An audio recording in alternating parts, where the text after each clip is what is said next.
tous derrière nos forces armées, gagnons la paix. Et oui, la paix se gagne. La paix à tout prix. Elongo na FARDC na police, Banso Lisanga toteleme. Tolonga na mapinga.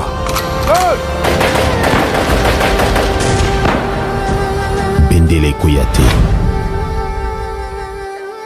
Mbote Bandi GCAM télévision. Merci Nabino ndenge bopesi biso fidélité. Merci Nabino pona confiance au bomemela biso po topesa kabino basango na maïtala makana kati ya République démocratique du Congo. Merci Nabino pe pona boponi Nabino ya émission oyo préféré émission Nabino table de vérité et sikawapi bosole lobo makana maïnyo sur l'écran na kati ya mboka na biso. Mbote na ngai pa papa Gérard Kabea pesa kabiso toujours opportunité ya ko présenter émission oyo na etando ya GCAM télévision. Mbote na ngai pe pa na bino ba téléspectateurs, vous qui nous suivez à partir de Lubefu au Sankourou, je vous dis merci de votre fidélité. Merci à ceux qui nous suivent à partir de Caroline du Nord, na États-Unis d'Amérique. Merci à ceux qui nous suivent à partir de la Suisse. Bandeko bazolanda biso à partir de Belgique, France. Vous êtes en Allemagne, vous êtes en Italie, vous êtes au Japon, vous êtes en Chine, vous êtes à Likasi, vous êtes au Kolosi, vous êtes à Goma, vous êtes à Bukavu. Vous appelez na Ruzizi na frontière, ba faire et baby po frontière et Kangami, Congo na Rwanda. Moye ba Rwandais ba kota ezate, moye ba Congolais pe ba meka kokatisa ezate to kolobelango tout au long ya émission oyo na pesi bino matondo mingi ndenge bozo pour na chaîne na biso.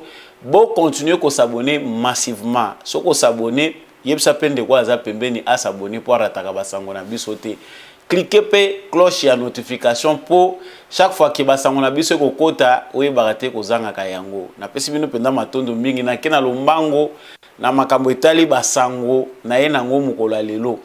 Sango ezali kaka moko à la guerre comme à la guerre. Le président de la République Félix Tshisekedi a outi bongo ko révoquer 4 officiers militaires oyo baza d'origine rwandaise na kati ya bitumba basalaka lokola na kati ya bitumba yango nde mutu kozala objet analyse na biso tout au long ya émission oyo na mukuse na information touti kozwa sika awa ya ndenge nini esalemaki.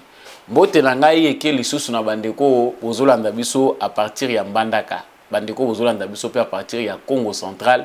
Na bengi bino pe na pesi bino merci mingi boko bakokota na yebi ke boza ebele. Continuez à commenter, continuez à liker, continuez à partager nos nouvelles. Bolanda ba information na biso ezo sala penza malamu mingi. Information yo ekwe lokola bombe. Na moment moko oyo ba tension ezali toujours observer. Ezali tension te mais ezali pendant moment moko décisif parce que côté Congo, la population congolaise na mobimba nango baza pour la guerre. Instant le baki en émission les kaki ke biso ba congolais na ngambu na biso l'opinion est déjà favorable pour la guerre parce que trop haut, c'est trop. Na ngamba ba rande to yebite soki nini ezali koleka kuna mais to yebi ke récemment bandai kolela bana bango bakufi ebele Kagama zo bomisa bana bango pona cause oyo bango bazo maîtriser batena nyonso te na babutisa nyonso. Le président de la République vient de révoquer 4 officiers supérieurs de FARDC. Selon les sources d'information, Bissotozui, Bazali, Barwandais. 4 officiers. Bakomona bango, ya liboso ezali lieutenant-colonel Kibibi Mutware, major Sido Bizimungu alias America, major Aruma Bovik, na major Mundande Kitambala. Ba révocation mususu pe eza Rolanda. Selon toujours les mêmes sources, selon toujours l'information telle que publiée, ils allaient sur proposition du gouvernement et puis après avoir entendu le Conseil supérieur de la défense. Le président de la République a eu meeting de Wana. Tobo ça n'a pété que n'a pas ça qui récemment que FARDC Asia Banda qui recensement na kati ya armée. Recensement ezali ko salema na armée bayeba motoyo andimi kolata tenue ya FARDC tata na yenani mama nenani ba origine na bango auti wapi akotaka na armée ndenge nini eloko tolukango banda kala. Tolukango banda kala uta Tata Tshisekedi atika biso paix à son âme Etienne Tshisekedi qui avait revendiqué à son temps que avant tokende na ba élection na 2006 tosengi identification nationale na recensement général ya population. Loko la plan ya bakambi ya mboka wana oyo Kabila ye moko ayebi ba secret malamu ndenga memelaki biso ezalaki ya kokomisa Congo pays ya ba infiltré oyo n'importe qui peut venir d'où à se retrouver na Congo pe akomi ko benga ma congolais po nini ayekoli lingala ayekoli swahili alobaka swahili alobaka tiluba esili akomi na ye congolais. Ce complot nous a privés d'identité pendant plus de 20 ans. Bano babotami lelo bazana carte verte te. Bano babotamaki na époque à musée biso nyonso toza koloba na bino ba carte verte soki ezate o époque à Mobutu carte à Zaïre. Qu'est-ce qui prouve qu'on est congolais? Ba carte d'électeur baza kozwango musu bazo betsa kango na machine ti lelo. Les Rwandais viennent en masse ba yeko zulango na Goma ba musu bazo zulaka soki wapi bazo zwango. Toyebi dans quelles conditions on a octroyé des cartes d'électeurs, ce ne sont pas des cartes d'identité parce que tout le monde n'avait pas voté. Mais awa, suite à la tension, le président de la République, Félix Tshisekedi, a poni pe ko agir na rapidité. Tension ezani ni bino bozal susu bosi boyebi na bino makambo ezoleka ya guerre. Nous savons que le Congo est dans une situation, même si cette guerre-là n'est pas encore déclarée, mais au moins visiblement, c'est une situation de guerre. Guerre non déclarée, pourquoi? Parce que côté à Rwanda, bah annoncé que bazana guerre na Congo, côté à Congo, bah annoncé mais bah hostilité, topé bitumba ndenge zali ko bunda manase, et là ici déjà que le Congo est en guerre avec le Rwanda. Conseil de sécurité des Nations Unies, tant que bavandi pour na makambo etali Ukraine, les conclusions étaient claires. Bah résolution des Nations Unies est claire. To moniter batubaki par 1000 chemins, on a condamné la Russie, ndenge nini azali ko agresser Ukraine, comment la Russie azali ko kota na mboka batu, le pays là est souverain, on a aidé l'Ukraine. Maintenant que comme ma Congo na Rwanda, le Rwanda petit Rwanda qui agresse le Congo pendant plusieurs années. To tikali ko mona na biso compassion te ya communauté internationale to pays ba pays membres des Nations Unies vis-à-vis ya Congo. Compassion ya mbebo. Bazolo bana bango kaka bazolo bana suka nango balobi dialogue. Quel est ce dialogue là de sourds ODGC yebani que ce petit pays est manipulé par des intérêts occultes. Ça dit bango moko ba état membre ya communauté internationale basi bandima na bango ke Congo ezala nango ka état wana. Yo Rwanda salaka o moni. Visiblement na sine expliquer ki ne monsieur le kaki ke dialogue ezana ngote. Même si lelo, au nom du bon sens, au nom de la diplomatie, on peut nous dire oh Tshisekedi Kutanana Kagame, président de la République na kancho yoka ba Congolais.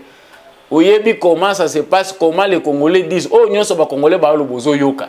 Biso pe to komi ba porte-parole ba Congolais tozo yebisa yo. Kokutana na ona Kagame te, wana ozo énerver ba Congolais. Parce que ça lokola on crache encore une pour une énième fois na mémoire ba Congolais bazo continuer ko kufa. Kagame n'a pas cette bonne foi là pour changer. Tout le monde n'est pas sali diplomatie à makasi. Au sali diplomatie moko ya paix, ya réconciliation, ya panafricanisme. Ba africain tous à la uni, tous à le logo moko, ba frontière na biso, et à la libre, ba tunyon sa ba koko surikile ndenge balingi na Afrique. Mais Kagame, le dictateur qu'il est, sa mauvaise foi, ba ambition na ye. Et permettre yete que andi ma vision yo yenango. Alors dans un contexte comme celui-là, la paix se revendique pas la guerre. Tant que bunda bien, oyo akolonga ye wana nde mutu ako imposer paix parce que Kagame n'en veut pas. Je retourne à l'actualité, na ba officier ba révoquer. Likambo identification na armée zo bangisa Kagame. Il n'y a pas que l'identification de l'armée, le choix est déjà clair. Basi ba lobby ango déjà à la télévision que le Congo ne va plus accepter les brassages et les mixages. Kokende kozwa ba Rwandais, koya kozongisa kocha bango na armée congolaise, kocha bango na gouvernement, cette époque-là est révolue. Na sala ke mission koyebisa bino likambo identification de yendongo. Batouti, les Rwandais, parce que tous les Tutsis ne sont pas forcément mauvais. Batouti nyon sotende bazama be, ba Rwandais nyon sotende bazama be. Il y a des Rwandais au bazana bango n'a rien à voir na politique à Kagame toko ko yina bango nyon soté. Pour nous qui prenons l'amour et la paix, nous savons que socialement, il y a des Congolais qui font les affaires avec les Rwandais. Mais bino ba Rwanda bondimi kozala ba agent, il y a vision à Kagame. Vous êtes au Congo pour des affaires illicites, vous êtes au Congo comme des infiltrés. Tolobagi yango na émission le kaki que mabe ezali, attention, l'arme de Kagame c'est l'infiltration. L'arme la plus puissante au Kagame azo compter nango, c'est ces officiers militaires là au sein des armées de l'armée congolaise au baya mission. Au moins le président de la République vient déjà de donner un go, c'est un début. 4 se peut. Toyoki bazala gebele, moi je ne connais pas tous les nombres, mais Toyebi ki baza ebele. Pour la plupart des généraux en fuite, tout le monde a kata bilongi na bango te balingaka caméra te. Soki boyebi ba malam balingaka caméra te, mais ils sont officiers. Bino ba nyamulenge bolobi boza ba congolais. Donc bino ba poso bo banda ko occuper zaka ko za ba officier militaire ba o officier militaire, ba généraux, ba colonel. Boko beta balete. Bo beta basket te, bo teka manyoko te ndenge baninga bazoteka. Tout le monde a bino pété bo sala ba faire mususu. Vous êtes bo ke nokota na banini wana. Ce sont ces gens-là oyo baza en mission de mutu ba yaki na mission pour affaiblir l'armée na biso. Kagame compte sur eux pour avoir toutes les informations de ce que fait notre armée. Toutes les stratégies de notre armée sont servies à Kagame par ce gens-là. À président de la République, à qui par 4 chemins, te balobi bien ezali décision outil na conseil supérieur il y a défense bangonde mutu bazwi ndingisa wana. D'autres mesures ekolanda wana. Boko lembate. L'arme la plus puissante na lobaki yango na zotalisa ngwawa. Arme ya kosakana te o Kagame azali kubangila oyo alingaka te ba toucher soki ba lobi ke zwa M23 baza batuno azoboya, c'est l'infiltration. Izali kozulaka biso ba Rwandais kotindika awo. Et là-bas les Rwandais sont aussi saturés. Ça fait des années et des années. So bolandi ba vidéo bokomona. Hein? Vidéo bozomona ba Rwandais aye a uti na armée rwandaise a komi na CNDP a longwe na CNDP a koti M23 a komi koluka aye na FARDC, il est partout. Et Kagame recrute des gens zo ba Rwandais soit disant que azali ko préparer bango lokola bakulu na ndenge biso tozo bakulu na tozo ke na bango na kanya makasese, alors qu'il est en train de former des milices oya za ko envoyer pour baya ko alimenter ba rébellion na Congo. Tal la dictature ya modèle à muto aboye toyebite soki azoluka mema mboka wapi. Président de la République, légèreté za la lisusu te. Il y a des certains de vos conseillers oyo baza lokwa ba traître, mais qui sont traîtres, baza en connivence na politique à Kagame. Pourquoi traître? Parce que dans le moment ya boye muto akogoya ko sala ba aventure autour du président de la République. Bato bazolo bawa non, le président de la République et procès François Beya. J'entre encore na dossier au likamba procès François Beya oyo na Congo ba récupérateur bazanga kate. François Beya est innocent. Bakanga ki po asala ki boy qui maîtrise les vraies raisons ya arrestation ya François Beya. C'est parce que ezali makambo eza kota la sécurité ya mboka eza classé pe secret défense na makambo zuzu ayebi yango moni ba bombi, mais qui maîtrise les éléments ya arrestation na yi. Yango tosi tolobaki na moment oyo lisu likolo ya lisu, on ne fait pas la chasse aux sorcières. Ba Rwandais bango bazalaka en avance d'information.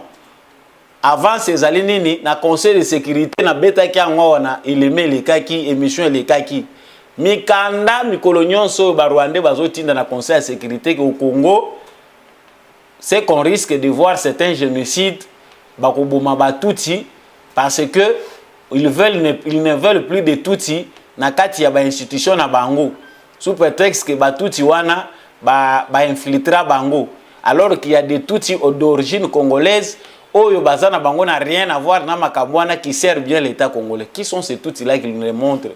Baza fier balaksa biso. Ces Tutsi là ne peuvent pas faire le commerce. Bande kona biso na banyamulenge bakosala ba cop musute bango kopo bango faut basa les arts politiques, kopo bango faut basa les armées et la police. Non, Si vous voulez sauver votre peau, parce que la communauté internationale, chaque jour qui passe, a énervé les Congolais. Chaque jour qui passe, la communauté internationale, par son indifférence, énerve les Congolais. Makambo et Salema na génocide rwandais, ton limite que Salema na Congo, les Congolais sont vraiment des paisibles citoyens. Ce que les Congolais ont enduré comme situation, peuple moko te na monde, à quoi qu'on dit ma humiliation à modèle. Mais biso ton dima yango, des fois par l'acheter, oui, toza qu'on dit mango, biso ton dima, des fois c'est par l'acheter vraiment, pour ton dima pe que quelque part, bazolo bana biso po, tozala ki penda mouté à malam. Si c'est un autre peuple, toko yambaka sou batute, mais biso toko yambali sou batute na sol congolais. Sur base à étranger, bazoya ko sala na mboka na biso. Le Congo, à cause de son hospitalité, tondimi to yamba bato bakimi génocide bakimi makambo boye toye ko tia bango ao na berere nyonso ya époque ya fin ya régime ya Mobutu to tie bango wa toluka ndengambu alors que zaki plan ba peja ki biso.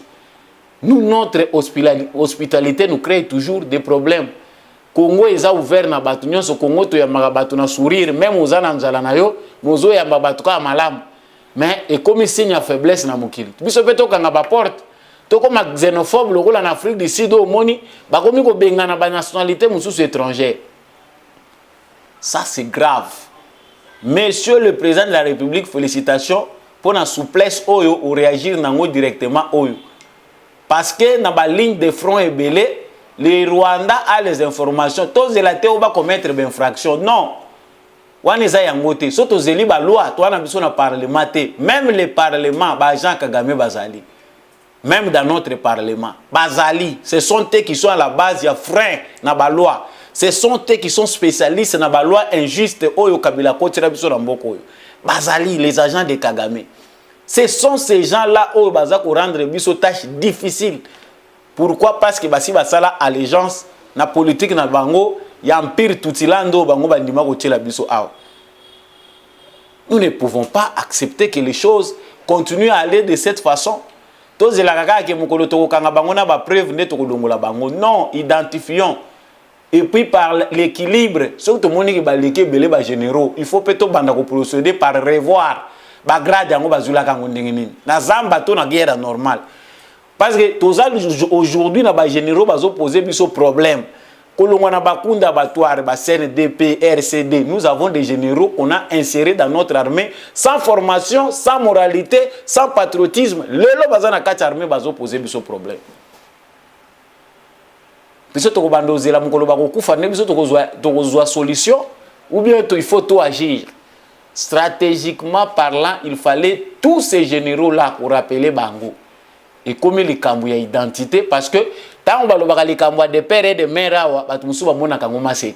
na moment ya boye vous pensez qu'un général d'origine toute abotamane na Rwanda ayana Congo na armée via une rébellion il se retrouve général Congo guerre contre Rwanda akobe abanda ubundazo a menacer pays na ye yango ni balobaka biloko bato bele bazo tyango ba sentiment azotia ba sentiment balobi non. Quelqu'un peut être d'une autre nationalité mais servir mieux au pays. Et ça, dans les circonstances, oyo, moutou nyon so makila na ye gangat. Et dans les circonstances, oyo, moutou jamais a kou accepter que patrie makile ko ganga. Moïse a grandi dans la maison de Pharaon. Pour ceux qui connaissent l'histoire des enfants d'Israël, Moïse a grandi dans la maison de Pharaon. Abotami na ye koto na Israël mais akiko grandir kuna lokola mwana moko ba bateli ba bombier na culture ya pharaon ya maison royale ya royauté mais pas pour la likambu ya makila c'est 100 ans juif tango ya kuti bazo menacer ndeko na ye balingi baboma ndeko na ye bazo bunde ko na ye azobunda na égyptien. Il n'a pas tardé pour na kokotela ndeko na ye ko boma égyptien. Ça dit les sangs parlent. Bato bazako yela so ba théorie moderne ya patriotisme na nationalité o bozo somba na mbongo ba nationalité ya ba intérêt ils ont différentes na nationalité o eza ya sang nationalité o ezali ya ba ancêtre na o yebi ke nazali lié na mère patrie. La nationalité qu'on est en train de nous vendre à travers la mondialisation n'est pas cette nationalité là qui est sacrée. Mutu na mutu ba pese mabele na ye, mutu na mutu azali lié na bakoko na ye. C'est qu'on veut nous enseigner à travers la mondialisation. Ce sont les intérêts. C'est le capitalisme qui nous enseigne une autre forme de nationalité. Citoyens du monde. Pendant ce temps, Rwanda a continué à réfugiés. Alors, ils ont continué à réfugiés. Serrons nos ceintures. Recensement au le président de la République, le bolobi bozo la recensement armé. Nous n'avons pas tous les noms de ces gens-là. Mokwati Kalate. S'ils doivent sortir par la grande porte, frontière et zaba yebi nzela ba côté la kababima. Et puis tu se charger pena ba civil parce que biso to kende élection sans identification, sans recensement. Après étape oyo ya ba militaire to kota na étape civile. Que cette fois-ci nous irons aux élections na modèle aboye to que ndesu na ba élection na ba tumoko to yebi batatara bangote to yebi ba origine na bangote. Ils sont prêts à tuer Tchani alors qu'il n'est pour rien ba loi eza kala Tchani yango na modèle la sika yango nga na beta ka sete na zoloba il faut endurcir les mesures à des grands mots, des grands remèdes. Tant que biso tozo makamuna légèreté, bazo mona biso pe léger, la communauté internationale est en train de voir la réaction des Congolais. Ce n'est pas à Tshisekedi de prendre la décision de tout un peuple. Soyons debout. Likambu ya identification avant élection, ce qui tozui ba identité na biso te. Élection ezalati. Ça c'est une détermination ezanango facile ya comprendre. Biso to lobby te, biso to lobby. Ozoluka kaka ba information soki eza ya ndenge nini yango yo bazana kati ya koloba na Rwanda ils sont en perte de vitesse. L'arme la plus efficace de M. Kagame que l'infiltration est aujourd'hui combattue. Tokomi kotala na biso sto na tata na onani mama na onani. Nos frères rwandais qui venaient commenter, nous n'avons pas de problème avec vous. Tshisekedi n'a pas commis d'erreur d'appeler Paul Kagame kaza frère nangai. Non, ce n'est pas une erreur. C'est son frère. Frère ya ndoki pa azalaka, frère azoba pa azalaka, ya bolole ya liboma pa azalaka. Tant frère na yo azo comprendre na yete, oyeba ndenge nini ozongisele na nzela. Si Kagame pensait que Félix Tshisekedi azalaki mwasi lokola Kabila oyo azwaki, maintenant là il va comprendre ce qui va se passer. Communauté internationale asala na yo ya kosala. Mais pour nous, les décisions sont déjà prises. Le président de la République n'a pas la température où ils ont cité, comment les Congolais sont en train de réfléchir. Aucun Congolais n'a besoin de dialogue na Kagame. La paix là, tout le monde a façon nyonso. Pour crier paix, Rwandais, il faut Kagame a quitté le pouvoir. Je pense que c'est la seule chose où le président qui va venir au Rwanda doit être un président issu de la volonté des Congolais. Wana na lobi batu musu bazo kantieza folie, mais c'est ça la logique de la puissance. Tant que voisin moko azonyo kolo mingi pour mettre fin éternellement à ces voisins là bitumbana ici là, on les domine. Et c'est comme ça. Merci na kanti na soki wana na information oyo na elaki bino, il y a 4 officiers oyo batie bango mupanzi. La guerre continue. Ba serviteur à Kagame au Congo. La porte reste encore ouverte pour Bobi Malandenge au Bino Boyebi. Merci na bino batu bondimi kolanda élément oyo. Soki nanu osabona na GKMT, abonnez-vous. Cliquez sur la cloche de notification. Partagez nos informations, envoyez-nous vos commentaires et vos suggestions. Merci à l'équipe technique qui a accompagné Kingai Yandeko Mbia Chako. Merci également à Batunion qui a contribué pour Mesa Oya Bosolo et toujours comme Melabino Bosolo. Tout le monde na prochain numéro.